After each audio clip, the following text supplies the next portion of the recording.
Welcome to the lighter side of the dark side. It's your weekly freak show here on Renegade Radio. I am putting my camera on Dracula. Let me put it on me. That's me. I'm Dark Mark, the goth comedian, and you're listening to us on Renegade Radio and all podcast catchers, YouTube. Thanks for tuning in. As always, my co-host, although it's a surprise to some, Nicole Sachs. Hello. And I got to get you on camera. Hold on. I'm having some camera issues, so there you go. Look at that, how beautiful you are. And we got a couple of your friends. Oh boy. We got a couple of your friends here. You haven't seen in a long time. Yeah, reunion. A couple of my friends I haven't had on the show since 2018, and I really should have because they're both great. Let me take the camera over here. People know this guy. He is apparently so. Apparently, Anne Rice knows you. All sorts of people know you. Yeah, Anne and I'm her stepchild. Well, the author, club promoter, just if you're into vampires, you know who this guy is. Yeah, but Fangsmith. Fangsmith, excuse me. Yeah, but I wouldn't be who I am without Anne. Okay, Fangsmith. Father Sebastiaan. Yes. I see the Yes. fangs. I see the fangs from here. You do? I do, and you're visible. And actually, I'm glad you're here, and I'm glad this is, I think, the person that brought you here. And I gotta, here. This camera's gonna. Rock and Roll Rachel. This is Rock and Roll Rachel right here, Rachel Clinesmith. Did I pronounce that right? Clinesmith. I'm so sorry. I'm just gonna call you Rachel from here on in. But Cool. you've been involved in the scene for a long time with your Vampyre Cosmetics, now Vampyre Magazine, all sorts of things, and you're working with Father Sebastiaan a lot closer than you did. We're doing Vampyre Magazine together In 2018, so we're going to talk about all of that. Before we do, I have to get to our sponsors real quick because everybody loves a good. Yeah, there you go. See, there's one of them. Raise energy drinks. I got to get some energy here to keep up with you guys. Oh, yeah. And there you go. You pop the top. This is the South Beach flavor. Yeah, Count Chocula is not our sponsor, but we would like him to be. That's why I brought that. I found that at the apparently 50-year anniversary of Count Chocula. But let me tell you about Raise energy drinks. I just got a case. It's a new flavor I haven't tried before. It's right here. Beach Mode. South Beach Raise energy drinks. I love it. Let me try it. Nicole's already got a head start. She likes it. Let's see what this looks like here, what this tastes like. Oh, it's in the middle. Oh, that's good. That's like a pina colada. I like that. Is. Yes. I don't want to stay up all night. I don't want to stay up all night. And the best part is 0 sugar, 0 carbs, 0 crash. Do what I did. Use our code that will be in all podcast descriptions and our YouTube description. Get a Raise Energy drink case for 15% off with the code DARKMARK. There'll be a link that you can use in the description of the show, and you can get your Raise Energy drinks. Also, Audible. Everybody loves a vampire yarn. They got them all. Everybody loves a vampire story. Yes, they've got Father Sebastiaan's stepmother Anne Rice. They've got all her books. They've got Bram Stoker's Dracula. They've got any vampire story that has is on audiobooks is on Audible, and you can get a vampire story for free. Go to audibletrial.com/DMS. audibletrial.com/DMS. You get a free book and access to hundreds of Audible originals. I want to join. It's free. Yeah, you go ahead. I'm going to do it. Do it. Go ahead. We get paid, and it's free for you. And you can cancel the next day or in 30 days. You still keep the book. Ooh. I just downloaded Rob Halford's Rob Halford's autobiography. Cool. I'm working on my autobiography. Yeah, I can't wait for that. But that's going to be scary. I think yours. His is very gay and very metal, and it's a very fascinating story. And your story is fascinating too. Let's get to it. No, go ahead. I don't know if people are going to want to hear it. Your story? Well, you told a lot of it last time, so I haven't seen your new content. Oh boy! Please indulge. Rachel and I revived a magazine called Vampyre Magazine from the 90s together. Oh, so the title was around before. Yeah, I did issue 1, 2, and 3 in 1997, 98, and 99. Mm-hmm. And it was a product that was similar. It was based on the Vampire Almanac, which is kind of like a witch's almanac. I remember that. Yeah. Okay. Yeah. And it was the companion to that. And then Rachel came to me and she's like, magazines are making a comeback. And I'm like, oh yeah? And she's like, I want to do Vampire Magazine. And I'm like, well, here's my old covers. And Rachel was like, I can design it and take all the stress off you. And I was like, I like that idea.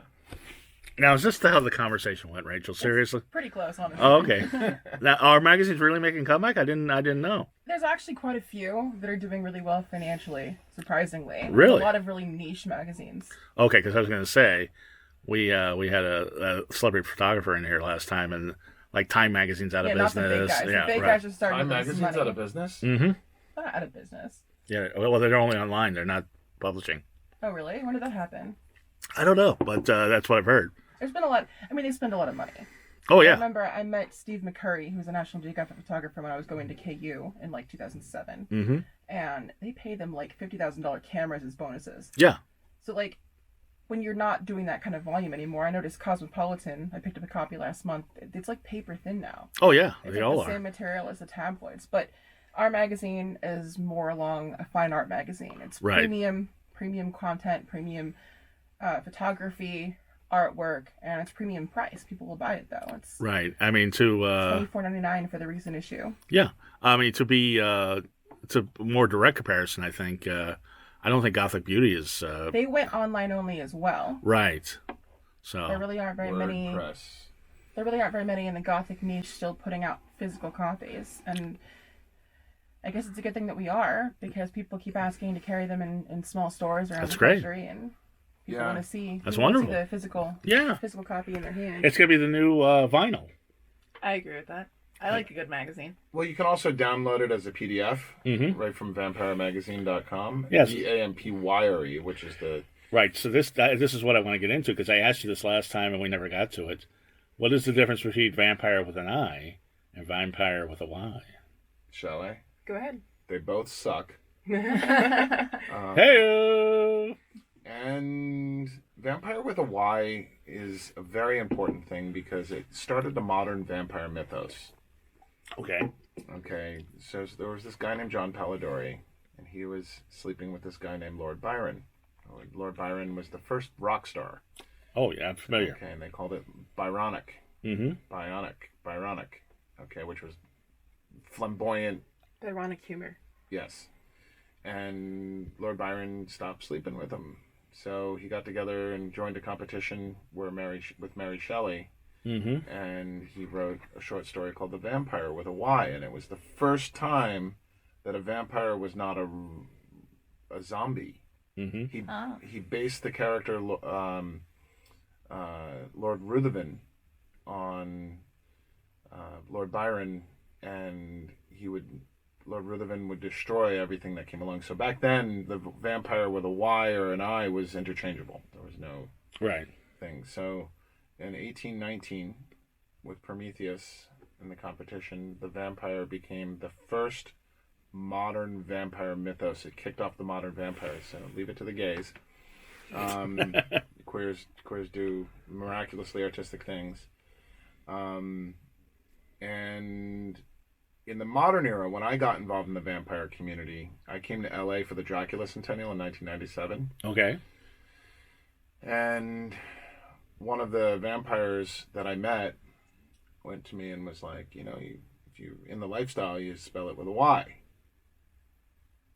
Oh, okay. Well, actually, I came to LA in 1995. In the 2000s.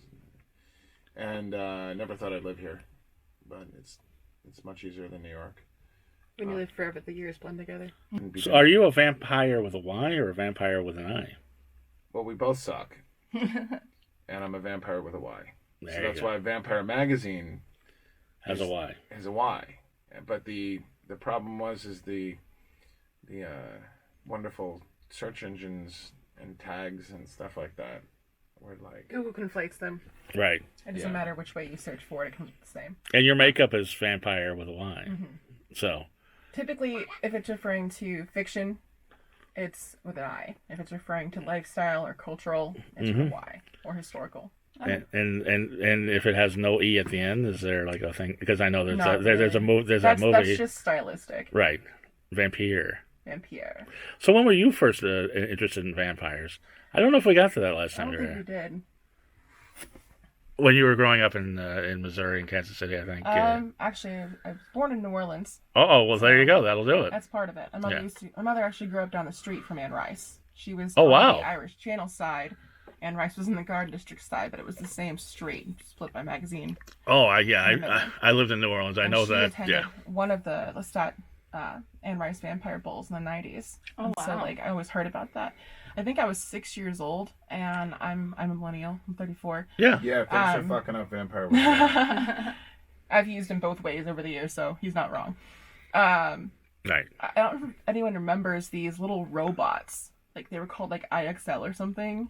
These Like, little. were they like a Roomba?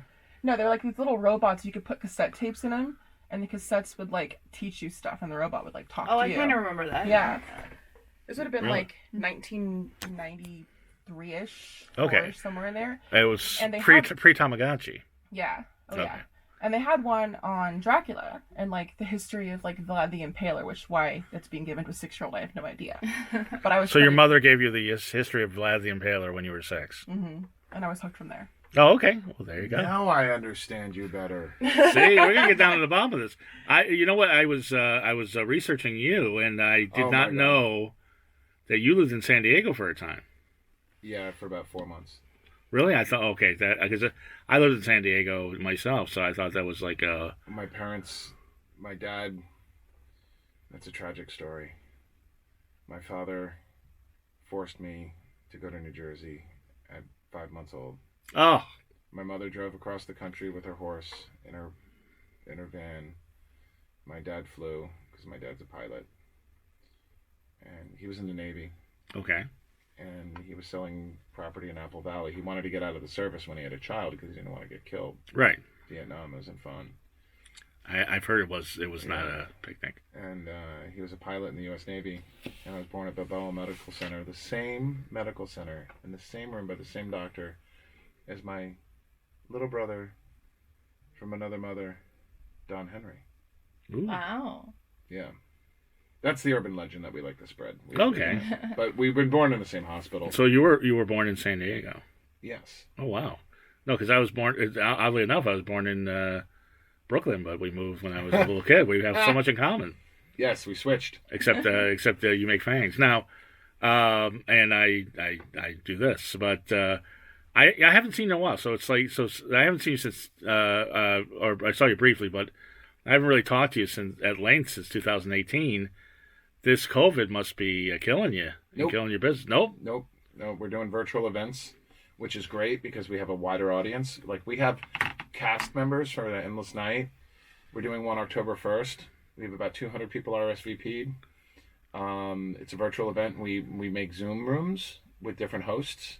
And there's a seance room with Patty Negri, who's here in LA. Then we have Richard Lael, who's in Long Island. We have one of our hosts is in South America, in Argentina. Mm-hmm. We have a bunch of Mexicans coming. We have Australians, and it's really cool because it brings people together when they wouldn't be able to do the same thing before. So it's a blessing. This pandemic, There's people that survive change and people that don't. right? And you survived change. I'm pretty good at change. Okay. I didn't know because I was trying to figure out how you were making money these days. Well, the thing is I've started a company called Sabertooth 3D, Mm-hmm. and we're 3D printing fangs, custom made for you. You get an impression kit, and you might bite into the kit, and so when I make fangs in person, I call that Sabertooth old school, Right. and it's a lot more intense. A lot more expensive. No, it's the same price. It's about $200 including the kit and the first pair of fangs. Okay. But what's great is if you lose a fang or break a fang, you can reorder it. Yeah, that is cool. Just don't do it on a Halloween week. Yeah, that would be your busy time. But we're coming back. We're doing. I just did an event in Salem at the end of August. Full event, masks and testing. Okay. Then we did Mexico City. Then we did Dallas. I have Dallas is fun. Dallas is Dallas. Yeah. And we have New Orleans coming up next month. Well, that's the big one. That's always the big one. It's going to be an interesting year because we're not expecting the huge crowd. We're expecting a solid crowd. Right. Of die-hard people that want to go down and support the tourism The city industry. really needs us there. Yeah, I would think All the so. local businesses. Well, especially as of late. Yeah, I think the vampires are going to save the New Orleans. So is New Orleans going to be a virtual event or a real event? It's Both. in person. Awesome. We have both. We're going to have a Zoom room with the projection of the main stage and the dance floor. So people can go online and it's not the same, but they can still see it and experience it. Like, for example, Biden, bless his fucking heart, okay, opens up immigration to Europeans and the rest of the world for vaccinated people November 2nd. Asshole. Okay. Right after your event. Right after the event. So all my European friends who are about to buy tickets, 30 of them can't make it. So what we're going to do is we're going to have them on the virtual thing. The virtual event will be free for ticket holders, and we've only, believe it or not, we ran the Endless Night Vampire Ball In New Orleans. In New Orleans. Last year, virtually. But the performers and everything was there at the House of Blues still in the French Quarter. Actually, we pre-recorded it all. But Really? It was filmed from the House of Blues, and that was the setting for it, but it was projected online. Oh, wow. We were in the House of Blues on Halloween night last year. Right. Doing a virtual vampire ball with 480 people in the Zoom rooms, because we have different Zoom rooms. It is a really cool way we do our virtual events. Okay. So what we did is we looked at all these different options, and the technology is really not there, but innovation is. Mm-hmm. So what we did is we got a pretty hardcore Zoom account, like the $200 version. Okay. Business ones. The one that's a lot more advanced than the one I have. Yes. We're not using it as much now because we have the in-person events. Okay. We're making up, and we rolled all over the tickets and gave everybody a thing. And thank God for the SBA loans and the PPE loans and stuff like that from the government to stimulate the economy. That was great. So we flew 12 members to New Orleans. We had 12 people in the House of Blues. We were all in costume. We were sitting on the dance floor on couches with the DJs DJing their normal sets. And we had a virtual event's usually shorter. Right. But we had Johanna Maresco from the Crew Shadows in her room. She hosts the Vampire Lounge. Mm-hmm. It's kind of like just talking. Well, she was dancing her brains out. She was loving it. She's very entertaining. I'm just saying, like, it's more of like a conversational room, and then you have like the dance room, and then right. The dance floor is great because you have DJ Angel and Matt V. Christ who just like go bonkers DJing because they can see the screen with all the little Brady Bunch squares. Right. And everybody's in their house dancing, and they're like, so there's people on the dance floor. There's a freaking dance floor, right, all over the world. That's great. And people are by their pool or by the sunset. Like the Australians, it was the afternoon, so they were in the sun. Yeah, they were in a graveyard. Oh, that's. They were in the graveyard. That's very cool. During the day. Yeah, they had their and people will make parties for this. Yeah, house parties. So we had different tickets. There was single tickets, couples tickets, and household tickets. Nice. So rather than being just a big party in one spot, the whole world's partying with you. Pretty much. And we have the Vampire Lounge, we have the dance floor, we have the seance room where Patty Negri does seances, and she's perfected virtual seances. They're intense. They work. They work really well. Right. Then we have a ritual chamber, and the rituals are more intense than in person, I'll tell you that. Really? I'm loving the virtual events because I could just sit there in my boxers and wear my jacket like I am right now. Oh, girls, I'm sorry. Ladies, I'm sorry. That's all right. But I'm sure Lord Byron would approve. But but here's the thing. This is my theory, and I don't want to disparage any companies that are that you employ, but my theory is Zoom caused the pandemic because I never heard of Zoom before the pandemic. You didn't? I heard of Skype. I heard of FaceTime. Never heard of Zoom. It was around. I know it was around, but the day after the pandemic, everybody's like, "Oh, I'm on Zoom. You gotta go on Zoom. You gotta go on Zoom. You gotta go on Zoom," and everybody went on Zoom. There are definitely companies that got lucky with contracts following the pandemic. And I have a Zoom account. We're still in a pandemic. I know. I'm doing a Zoom show tomorrow. But I think they say follow the money. Something else that helped during the pandemic to keep everything going for Endless Night was the Vamporium shop, Yes. which is now hosted on vampiremagazine.com. Well, please tell us about the Vamporium shop, Rachel. Well, you can I'm getting you in the buy- conversation, Rachel. I know. Here. I know if I start him off, he's going to go for a long time, and he's got great, interesting things to say. But I'm learning about Rachel from this. Yeah. So let's hear about the Vamporium. The Vamporium is where you can buy the magazine. You can buy some of my makeup. Onks.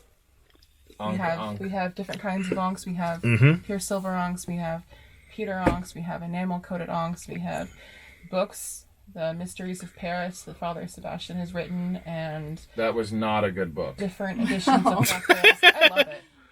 He's never less than honest. But no, I was looking on your website, and there was like a whole Dracula palette that you have.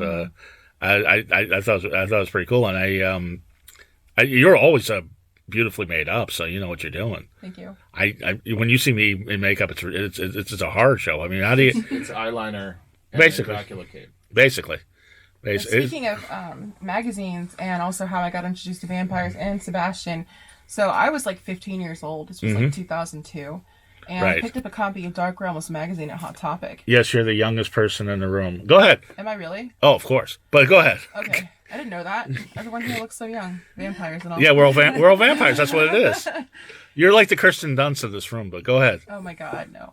Vampire. I was 15 in 2002 and I picked up a copy of Dark Realms at Hot Topic. Mm-hmm. And this was a magazine put out by Joseph Vargo, Right. the artist, and Christine Philippaki did the Gothic Tarot and Nox Arcana. Mm-hmm. And that issue happened to have an article on Endless Night in New Orleans. Really? Yeah. And Let's not talk about the author. I was going to skip over that part. you're in New Orleans, and you hear about this. I was actually in Kansas at this point. Oh, okay. But I was getting whatever I could of vampire culture that existed in other areas. I was on vampires.com, vampireworld.com, whatever was out at the Vampire time. Freaks. Yes, Vampire Freaks. Okay. It's also how I discovered Nox Arcana, Right. who I'm now friends with. So it all comes full circle. But that's the first time I heard about Endless Night. And so I always wanted to go. And I didn't actually get to go until I moved to Los Angeles in it was 2016, the first year you had it. Was when I What? met you. What did I have? When you 2016, started the doing- the first LA Endless Night is where she met you. 2016? I met you in 2016, yeah. That's Because Me we too. we all went to the 2018 one. We were all there because I remember saying hi to you and saying hi to you. Were you dressed as Dark Mark? Yes, as usual. Yes, I have my pinstripe suit, which I don't have anymore, but I'm gonna get another one. What happened to it? It's a long story. It was there's a flood in the house. Beetlejuice stole it? Oh, no. No, Beetlejuice didn't steal it. But you made a face when I just said that, when I was just talking to Rachel about Vampire Freaks. They're not real vampires. Oh, that's right, because they have an eye. They're goths. Right. No, it's Jet. Jet is from the New York scene, Mm-hmm. and he's a cool guy. He runs a party called Cybertron, and the dark side of the con. But Vampire Freaks, that guy programmed it himself. Yeah, I was Wow. really Yeah, impressive it's, at the it's time. a really, It was. I mean, you know. Back then, we didn't even have MySpace yet. It was just like Pure Rave and Vampire Freaks, and I think there was some people who were like made part of like the Children of Acid site into a Right. sort of like a social media thing pre MySpace, pre Facebook. Please, you gotta. Some of us remember Prodigy chat rooms in AOL. Stop it. Prodigy. I saw Prodigy at a communist festival, and No, not Prodigy the band. Remember Prodigy the computer program? you know that was my first introduction to the internet. I'm sure it was. It was the first introduction for a lot of It was a people. bulletin board. It was in 1989. My dad was in his office, and he was like, "Look at my dad's all high tech. He's always got the newest things. That's why he doesn't use iPhones."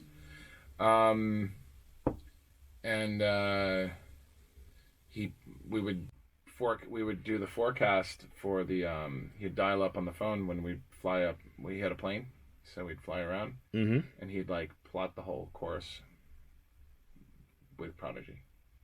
Oh wow, those were the days. Yeah, Do before you know what we're talking about? Yeah, I was a Nicole? little, Yeah, it's a little, yeah. yeah, too young to be using the internet without supervision at that point. Right. But yes, we remember the thing you got mail. But we didn't talk about the Sabertooth Club last time you were here. Sabertooth. Clan. Clan, excuse me. I'm sorry. I was thinking. So I was thinking of a little club I had in elementary school. Sabertooth Clan.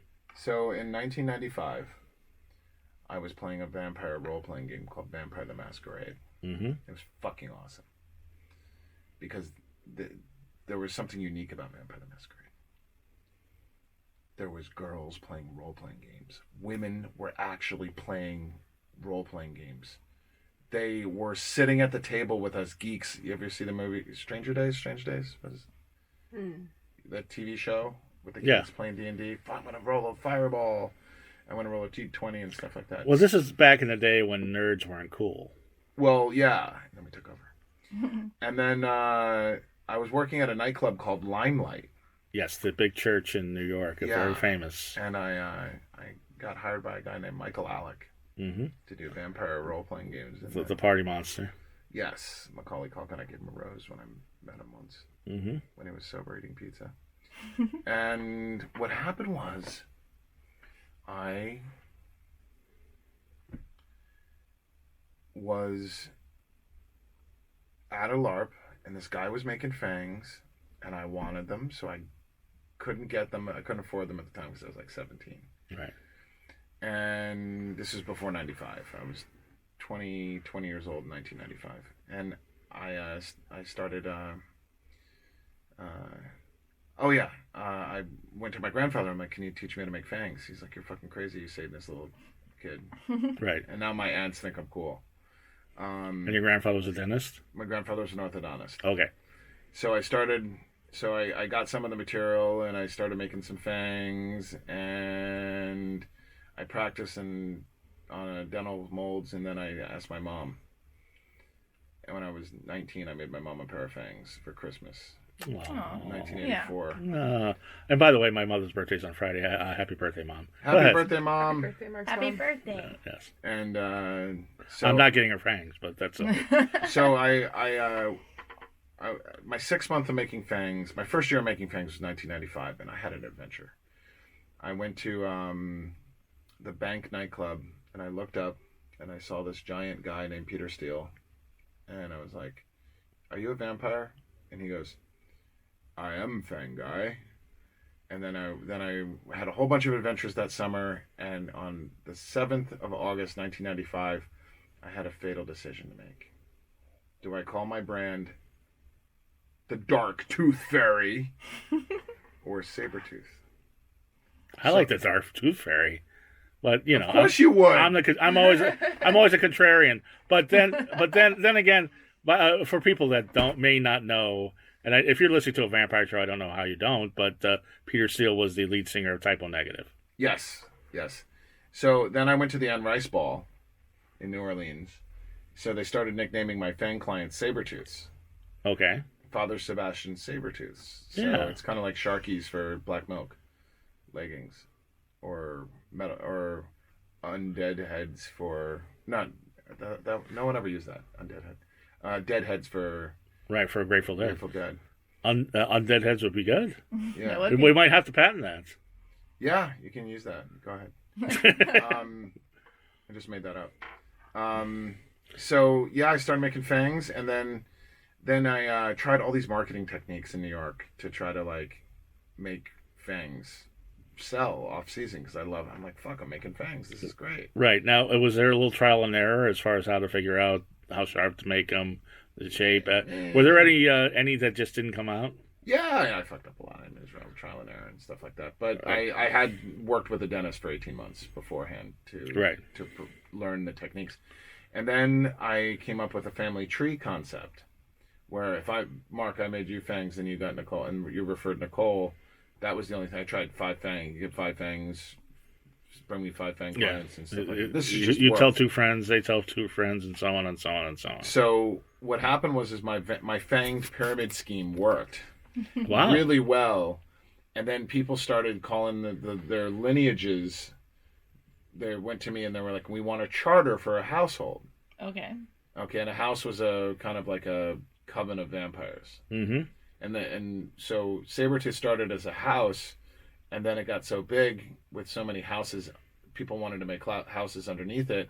The Sabertooth culture was based on Vampire the Masquerade, but in real world application. Like, instead of glamour, we used like neurolinguistic programming and pheromones and stuff. But the thing is that LARPers, role players, weren't buying my fangs because they were students and artists and stuff like that.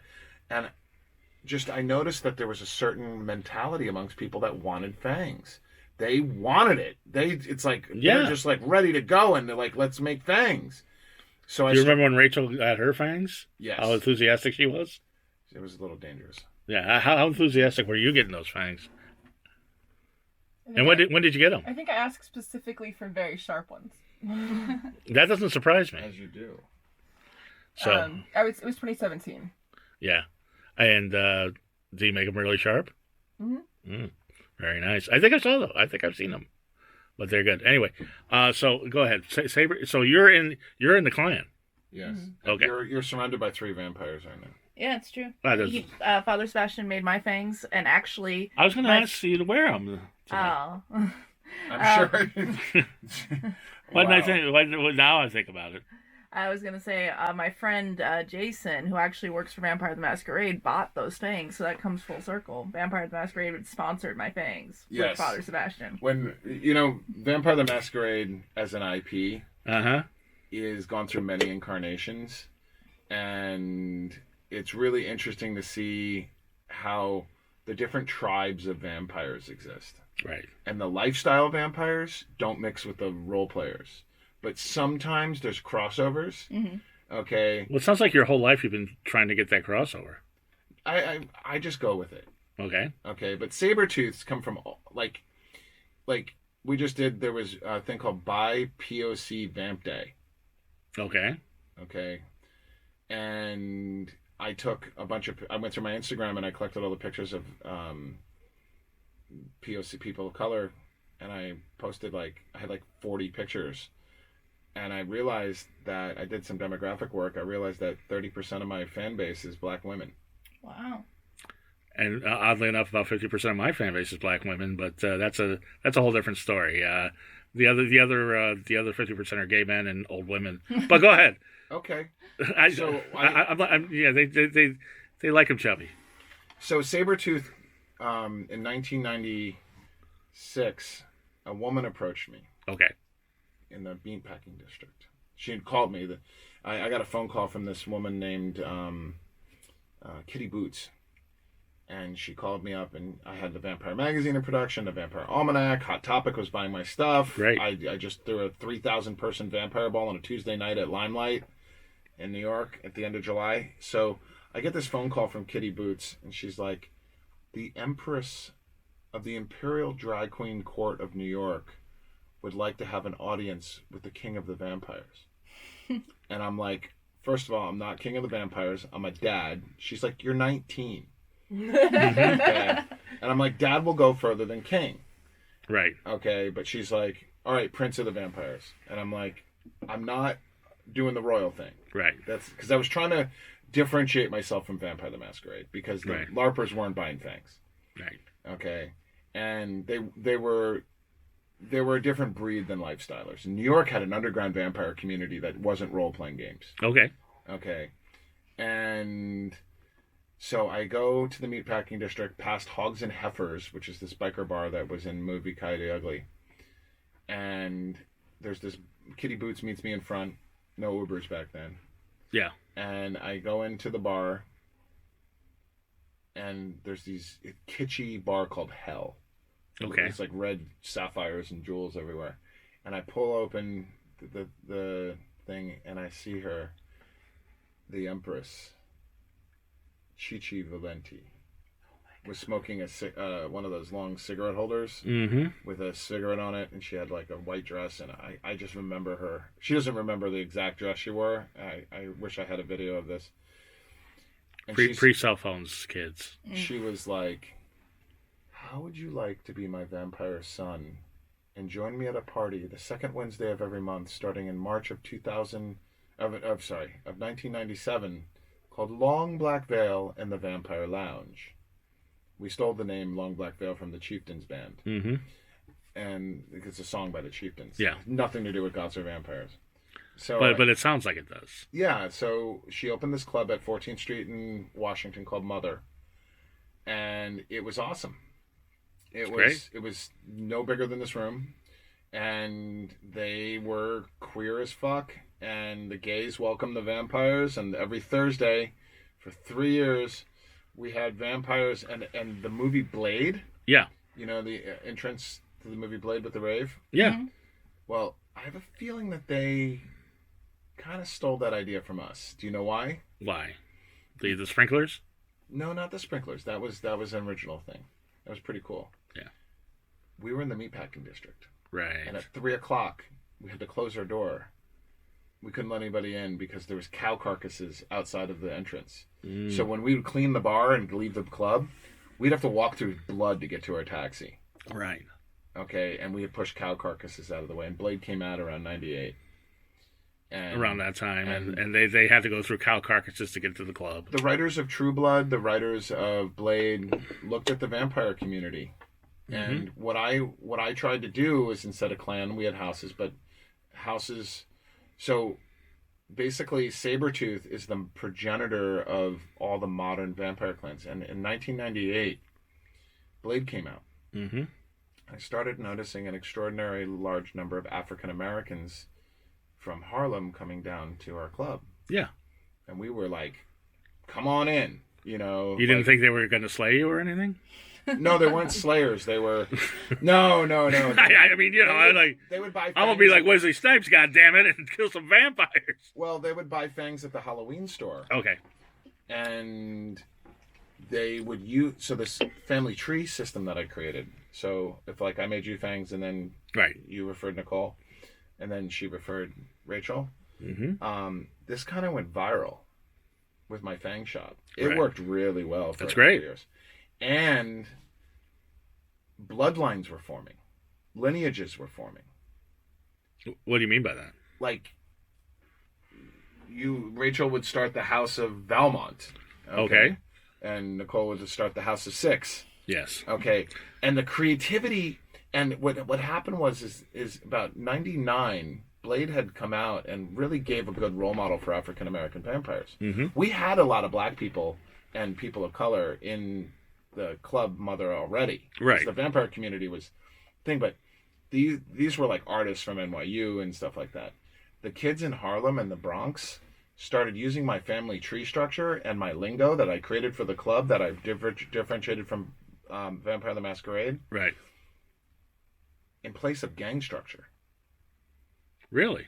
Yeah, but they were like good kids. They were like the vampire. They were doing like, they opened a nightclub at 113th in Lexington called Hidden Shadows. And I swear to God, they used all my symbolism. They used my Ankh, because it's the legacy Ankh. Right. I had this designed by an artist named Adrenin. And I created all these sigils and symbols, and because I'm into magic and magical symbolism.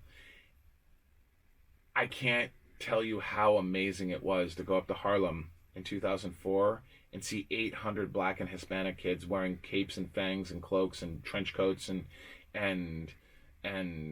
wearing fangs and contacts, and they were doing this way before. All because of you.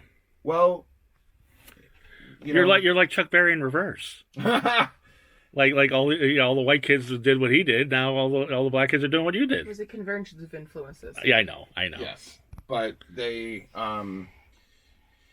had 48 different houses. That's great. Wow. That's amazing. And I stole the word house from not from Harry Potter. Where did I get it? Oh yeah, I got it from Society for Creative Anachronism, the medieval reenactment. They have households, Okay. so you join houses. So I was Just like LARPing, but more serious. yes, lifestyling. Yeah, I've never LARPed. That's the thing, and I'm not really. The cool thing about the SCA is there's a really big focus on history and historical accuracy. That's But great. no religion. No. Are you sure, Father? It's not that kind of father. He's a dad. He already told you. I actually started a church. No, I know. You told me last time. Oh. Yeah, we're nonprofit. I didn't know you had a church. We have a church. Oh, wow. Yes, I'm the high priest, and she's my priestess. Okay. Come on, Rachel. You please elaborate. I'm leaving that one alone. Okay. Because we're not supposed to talk about it. That's fine. It's like Fight Club. Speaking of queer vampires and the history of it, though, our last issue of Vampyre Magazine that came out before the one that launched this week was focused on pride and the That's history great. of queer vampires. And Well, tell me about that, because it sounds great. It sounds we like had a bunch of interviews and features and stories written by queer and trans vampires. that's fantastic. And That's so great, if you yeah. want to know more, So it should be buy the issue, read the issue. Of course. should be yeah. So maybe we need to add a letter now, like LGBTQIAV. Wait, Ooh. I'm gonna say one thing. Okay. I'm predominantly a heterosexual male, but I grew up in a gay club, Okay. and I've had my encounters, and they're wonderful. So All right. I'm like 13% gay. I'm crooked. I'm not fully straight. I'm definitely crooked. That's fair. Well, that makes me queer. Yeah. Okay. And I don't like LGBTQ plus GYAZZBBY. Even if they put the V in there. No, Okay. we just call it queer. It's easy. All For right. the most part, I mean, it's hard. It's hard to get so nitty gritty with the terminology, and it's. I mean, We're all the whole point is gender freedom of expression, Right. and not Queer. not viewing gender on a binary, not necessarily non-binary, but not.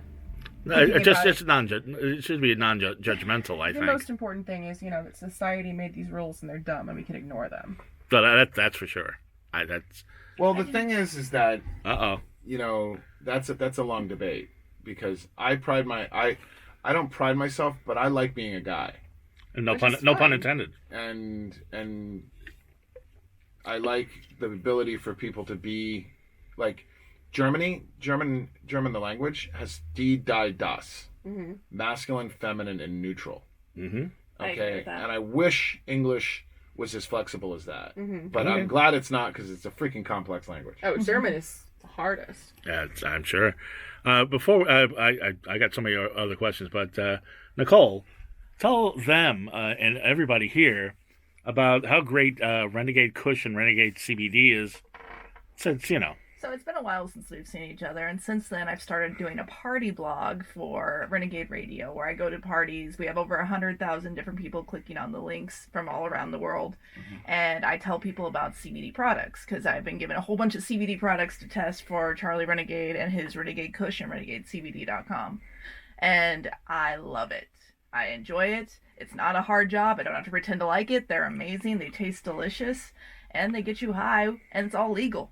and the CBD is very comforting and soothing to you. It's wonderful. And they also gave me these bath bombs, which were so nice. It was like bathing in silk. It's been a great experience. So What kind of CBD offerings? Pills, Gummies gummies. and chocolates. And they just made a new white chocolate that should be on its way. I haven't tried it yet, but I've been told about it and I can't wait to try it. I take CBD drops for stress management, anxiety, Okay. and it makes me drool. Well, we would probably, I'll talk to Charlie, but I remember you and I both smoke a lot of weed, so you might be a perfect candidate to get a party package from. That would be awesome. every guest wants a part. Well, if you give it to Father, you got to give it to Rachel too. So anyway, yeah, I think so. Anyway, We're behind on that because they still haven't shipped them out. We owe Tommy Chong one, actually. We just interviewed him a couple of weeks ago. Nice. yes. So RenegadeCBD.com, RenegadeKush.com. They're delicious. And I have an announcement. Yes, please. On Wednesday of last week, I bent the knee for the first time to a woman. Really? Congratulations. Yes, Rachel wasn't there, sadly. Right. She wasn't the You woman. showed me a video afterwards. I'm just like, I showed you a Oh, video. wait a second. You took a video of you proposing to a woman? I did because no one would believe me if it happened. And True. it starts with an elbow, and then Trish LaBelle from Bar Sinister. Mm-hmm. Like I'm getting on the knee, and she kicks me in the ass, joking around. Like then she sits down, and she sits down on the chair next to me, and she sees me open the box, and she's like, "Holy shit!" And then my girlfriend was like. I caught her on the spot. In public at Bar Sinister Night. Yeah, at the Vampire Lounge on Wednesdays. Okay. And she was like, "Are you serious?" And I'm like, yes, Your reaction I'm you were serious." hoping for. No, she didn't know what she was like. She was She was stunned. Yeah, and she's like, she's really cool, and I'm like, holy crap, I'm settling down. I'm not a slut anymore. Well, Were you a slut? I was a vampire dad. Silly question. I don't know. I mean, some people maybe it was just an image. I ran a Vampire Club in the 90s, man. Free love. Yeah. Yeah. Okay, I've seen some things go down. Free consensual love. So I have to ask, are you going to become like a real vampire dad now? Are you looking for kids, the whole thing? No, she has 3 already, so Okay. we're pretty solidified. Do they all have fangs? Are they in the One Sabertooth? Are they in the so Sabertooth there's- Clan? No, there's minors. No, we don't. Okay, so first of all, I'm allergic to children.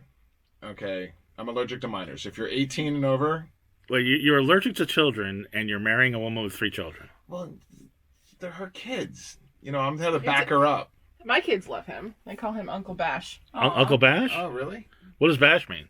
It's Sebastian. Sebastian. Oh, it's Sebastian. Yeah. I've been drinking too much of this. I don't know what's going on. But no, it's I'm allergic to children because anybody under 21 can't drink and help with the bar guarantee, except in Okay. Europe. Okay. I believe that vampirism is an adult's thing. Okay. Consent is a very important part of our culture. It's a very important part of black veils, and children cannot consent. And yet both of you were dabbling in it when you were children. Yes, and I probably shouldn't have been. Well, look where you are now. You can put now Vampire I Magazine, was Vampire a Makeup. delinquent teenager. We don't need to get into those stories. But Oh, wait a second. I did not Yeah, join Rachel. Endless Night or any of those things to get my fangs until I was an adult. Okay. All right. I was like literally. I have like both eyes like a hawk on because you get in trouble for like.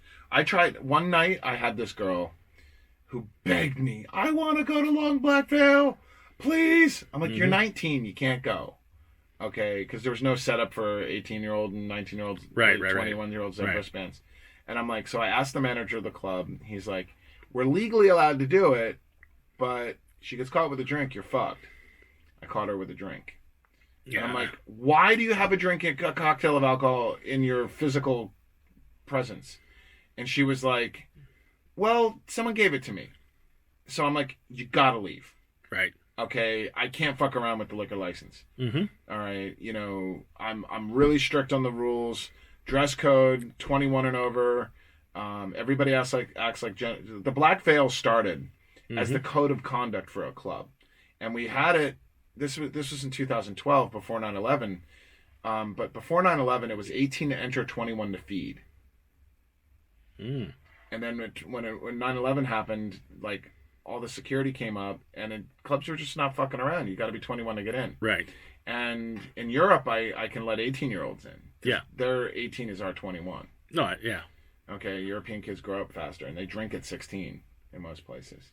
So, the rules in the States, I need to protect my business. Mm-hmm. So I kicked her out, and then she was across the street from me that night, and I'm like, why are you here? You should have gone home.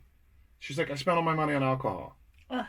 And I'm like, and that just, then I was like, militant.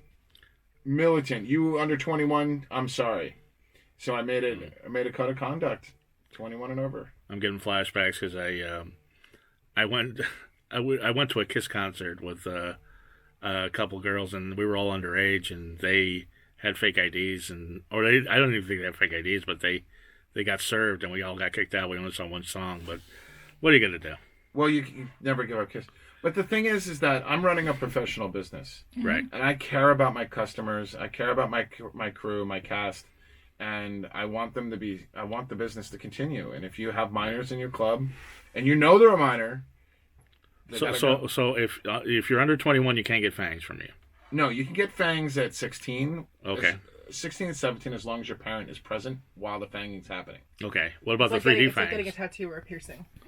Okay. The 3D fangs. How the 3D fangs work is you go to vampiremagazine.com, you order a fang set kit, and Sabertooth.com has more information on it as well, and you can also buy them there.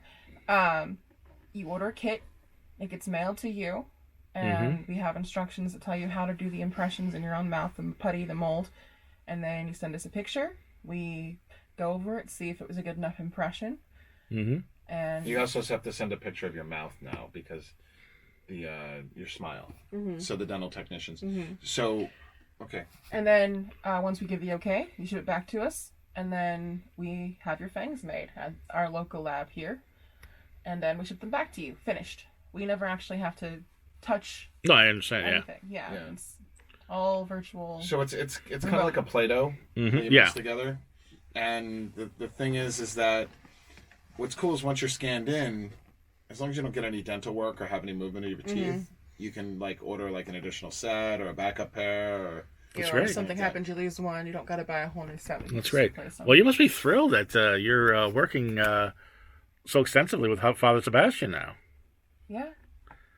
I mean, you know, last time I saw you was in 2018, and you had met him, but you had you had gone to the balls, but now you guys are BFFs. You're doing a lot of stuff together.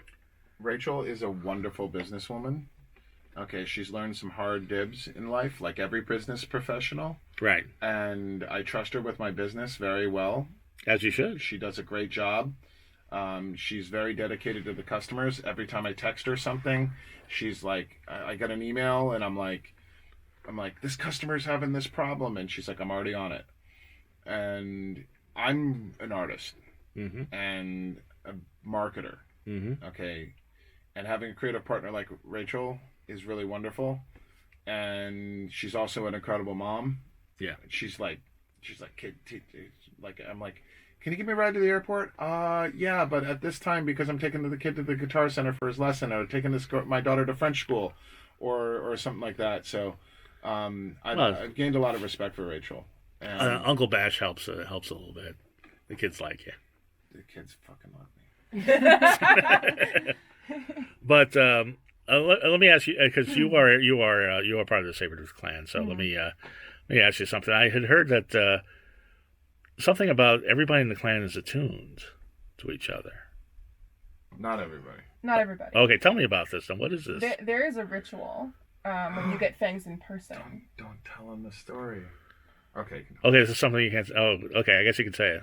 Well, the thing is the old clan Sabertooth is the old school. The old school. And I get more requests to do that, but he's one person. Right. We need to scale this up. That's what we're doing. Yeah. I mean, you've already fanged tens of thousands of people around the world. It's not tens of thousands, hundreds of thousands. It's a lot of people. Yeah. I've made these fangs, these hands have been in a lot of mouths. A lot of mouths. Yep. And it was funny because I would be in a room and I'd be like, so I made a ritual. Should we tell them about the ritual? Yeah, go ahead. Let's hear about the ritual. So the ritual for the old school fanging, old clan Sabertooth is 5 steps. First is the oath. Okay. And you raise your hands in the air like Ozzy Osbourne. You go, by the power of Sebastian. Yes. I will not eat or sleep with my fangs on. Okay. By the power of Sebastian. I will have great sex with my fangs on. By the power of Sebastian. I can drink and smoke with my fangs. I'm with you so far. And by the power of Sebastian, I give him consent to touch my teeth and my head. Okay. And I will not tell him about all the kinky things I do because it's none of his fucking business. Yeah, you don't want to know where those mouths have been. Especially when couples come in. Oh, boy. Ugh.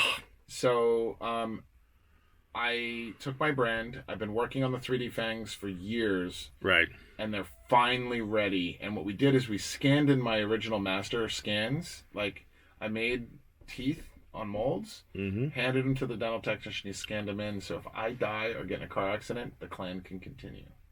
But the new clan Sabertooths don't get the oath. I took the oath. Did you take the oath? I did. Oh, and wow. then I went through the Book of Black Veils, and I picked out the word elegance. I remember it like it was yesterday. You also get to pick a name. Oh, is that what it is? I don't remember my name, but I did pick a name. Well, Nicole 6 isn't so bad. Thank Okay. So the next step is to take your fingers and go like this. Right. I'll this out. Because that lets me pinkies. Yep. And then the next step is you read through the book while your fangs are drying. Okay. And I wrote a book called Black Veils, which came from Long Black Veil, the nightclub. Right. And they're words of power like elegance, mystery, sensuality, art, and related to the vampire mythology. Right. So I would have people go through the book and pick what word that they would like themselves. And a lot of the old school Sabertooths remember which ones they want. And I just released a new edition of the book called the 888 edition for Immortality. And It's a hardcover. It's really pretty. yeah, it's like a. So the black veils keep expanding because I keep writing new ones. They're 500 word document little bits of knowledge. Right. And man, it's really funny watching TV shows and then they come out. I can trace where they got some of their ideas, and I can see what's different from Vampire the Masquerade. So, Okay. So Vampire the Masquerade. So people are using your words. Yes, and the thing is it's really cool because, it was inspired by Vampire the Masquerade, but it was a real world application. Like Right. there's a black veil for chocolate, and how chocolate relates to immortality. And How does it? you got to read the black veil. on Yeah. chocolate. All right. You can buy I it. keep trying to get these secrets, but you two are not. You're not going. You're not. What was your word, by the way? You're not going to tell us. I don't remember which one I picked. It's Okay. written down. Okay, This was but 4 or 5 years ago. yeah, you guys are keeping your secrets. Hey, can I get a picture of Count Chocula with me? Oh, please. Yes, of course. And we, before we. I'm sending it to my fiance. Yay. I like her too. My kids like her also. Yeah. Yeah, I was gonna. That's I was gonna nice. ask you, and actually we're gonna wrap up pretty soon because you gotta see the fiance. Wait, hold on. I One do more. want to talk a little Do- bit do one more more. about Yeah, this please. issue of Vampire Magazine. Please. This picture for some first. And I want to get a picture of the four of us. But Okay. yeah, Rachel, tell us about the latest issue of Vampire Magazine. The latest issue of Vampire Magazine has an extensive, 30-page long guide to New Orleans for vampires. Oh, that's great. So it gets into depth about all the different locations you can go that are pertaining to vampire history, vampire culture, actual historical stories about real vampires, real vampires. So you don't have to take the walk. walking tour. You can just grab the magazine and go. Yeah, and also where you can learn more, different, events that are going on, and then different locations that were set in, the Vampire Chronicles or, True Blood, stuff like that. That's great. And then on top of that, we have 3 interviews Mm-hmm. from Buffy the Vampire Slayer cast Oh, wow. members, James Marsters, I Juliet saw that, Lando, yeah. and Nicholas Brendan. That's awesome. And they go over some things that have not been discussed in other interviews, which is really cool because they've been doing interviews for 20 years. You got an exclusive with Spike. Yeah. Yeah. That was I fun. didn't realize it was Spike until after the interview. Oh my Oh, god. no. I was like, Oh, really? he was like, I'm not a Buffy fan. I am. Oh, I Okay. am. No, I'm a yeah. huge Buffy fan. I appreciate Buffy, It's my favorite TV show. but I respect the Buffy genre. So he's not immortal. Well, I didn't see him on camera. I was like, James Masters? James said many times that he would always play Spike as long as he still looked like him. Right. He doesn't anymore. Okay. I understand. So he's But, not immortal. he still does a lot of stuff, for Buffy and fans and that stuff. Same with That's Buffy. great. Although I will tell you that the three of you, there might be something to this vampire thing because none of you age It's true. as much as I've known you. But I got gray during the pandemic. We just can't don't- tell. there's no wrinkles. We just don't go out in the sunlight. That's true. But go ahead, tell us more about the It's a issue. challenge in Los Angeles. So if you like Buffy the Vampire Slayer, this is the issue for you. Oh, absolutely. If you want to know about New Orleans vampire lore, this is the issue for you. Absolutely. Yeah. We also have an interview with Jason Charles Miller, Okay. who is an independent country artist, but Yeah. also the band Godhead, Godhead, yes. which was featured on the Queen of the Damned movie from 2002. And played the first Endless Night in also, 1998. also put the first New Orleans on this night. I was in his last music video. It was about cheating and the emotions of it. 10 Pound Hammer. Mm-hmm. And John Schnepp, a good friend of mine who used to do Metalocalypse. It was his last directing work before he passed away. So I Yeah, I met remember Jason him. back in 2014 at a bar in Kansas. That's a whole other story. Wow. When did Godhead end? Hmm?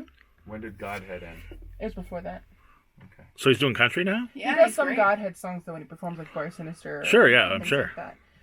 But he's brilliant. He does No. a lot of stuff. Yeah, I've seen him. I've seen him live, and I've also I saw him open for Rammstein. But He's also friends with Juliet Lando. She was also in a music video Okay. of his a few years ago, and she's Drusilla on Buffy, who was Yeah. also in our issue. I French kissed Till.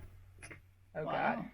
nobody can top you, Father. But go ahead. No, Watch me. Yes. Absolutely. How not. was that? Let's not go there. Did the fangs get used that night?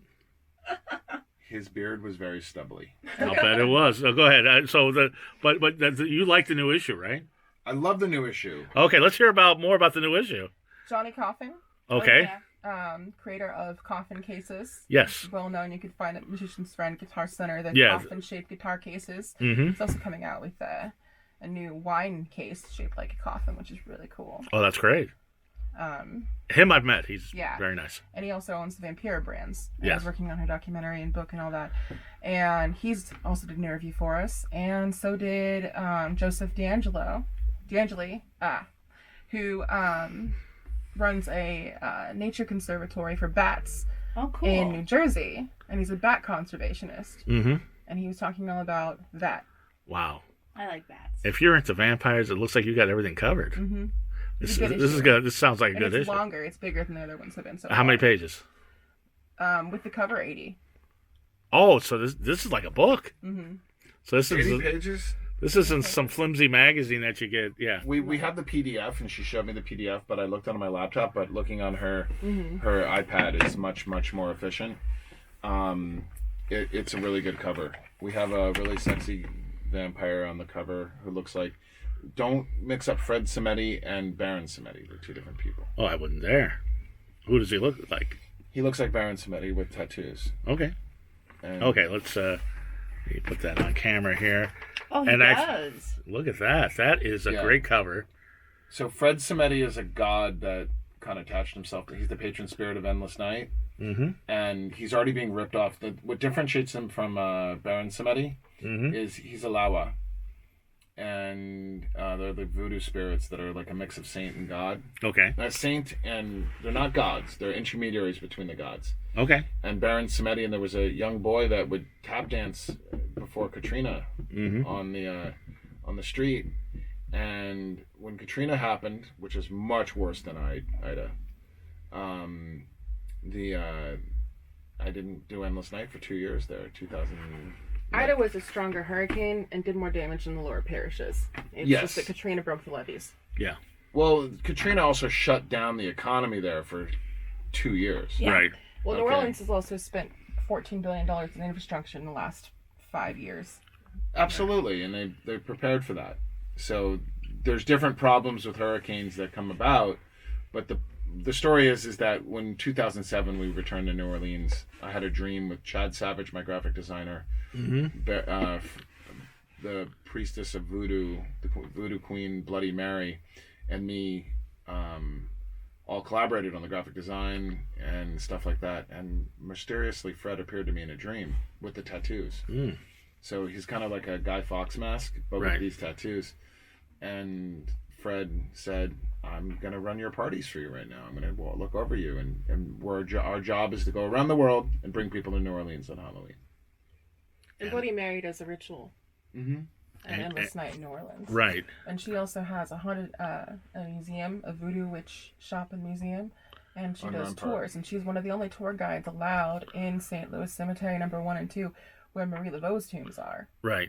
Because a few years ago, somebody decided to paint her tomb Pepto-Bismol pink, and the Archdiocese of New Orleans was like, no more tourists. You have to come through a tour guide. Right. Well, but I look forward to reading about New Orleans vampire lore in your magazine because I'm very fascinated. I did take the vampire He's tour, gonna read all of it, which I'm sure is going to only scratch the surface of what was there and all sorts of crazy stuff. I was so excited to do it because I was born there. Yeah. Right, and you guys have that connection. Yeah, there's a big difference. Like, let me make something very clear. There's locals and natives. Yeah. And the natives are my partners. Mm-hmm. Okay, so I have partners that are advisors and business partners in Endless Night, the New Orleans Vampire Ball. And it's really important to respect the natives. They're people that have been there for generations. Right. Locals are like the people that roll in Mardi Gras in 1969 and they're going to be like, yeah, I'm going to work at the Feet's Blacksmith shop as a bartender for 25 years. Right. Okay. And New Orleans is very much a Wild West city in the South with an incredible history. Yeah. No, I lived there for 6 months, and it was I'm one of those dilettantes, like you said, but I loved it. The city chooses people. Yeah, well, they didn't choose me. Okay, apparently not. But even if you don't get to stay there, sometimes it calls you back over and over again. It's not. Some people are born there, and it's a tie, and you go back over and over again if you don't live there. Right. And some people just show up there and they can't ever leave again. And so there's just an energy to the city itself. 100%. Yeah, well, the energy let me go. Have you ever been to New Orleans? I have. I went to New Orleans for a vampire ball. Oh, that's right. That's right. Anyway, where does the time go? First off, I want to say congratulations to you and congratulations to your bride-to-be and to your future stepchildren. And that's wonderful news. And tell everybody what you got going on, for this next month going into Halloween. Well, we're doing pending hurricanes and global warming. We're planning on being on Halloween weekend in New Orleans at the House of Blues. Mm-hmm. Salem 2 weeks earlier. Yep, Salem 2 weeks earlier. Our new first Salem Vampire Ball weekend, which is going to be like a vampire con.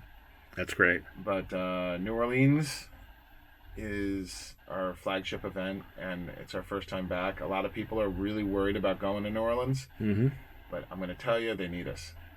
I agree.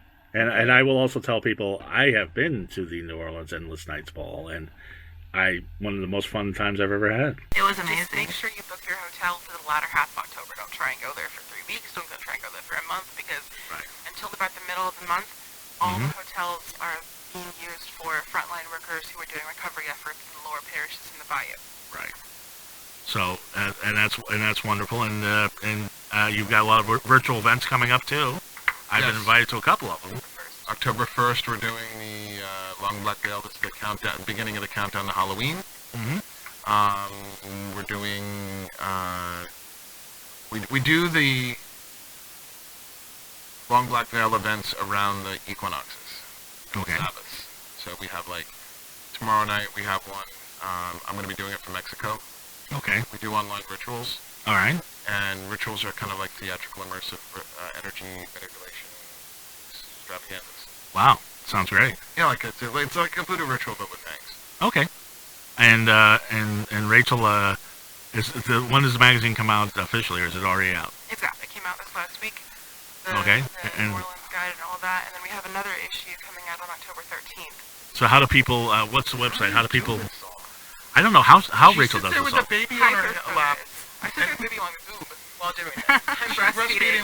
What a lucky baby! Oh God. Yeah. I have a lot of help.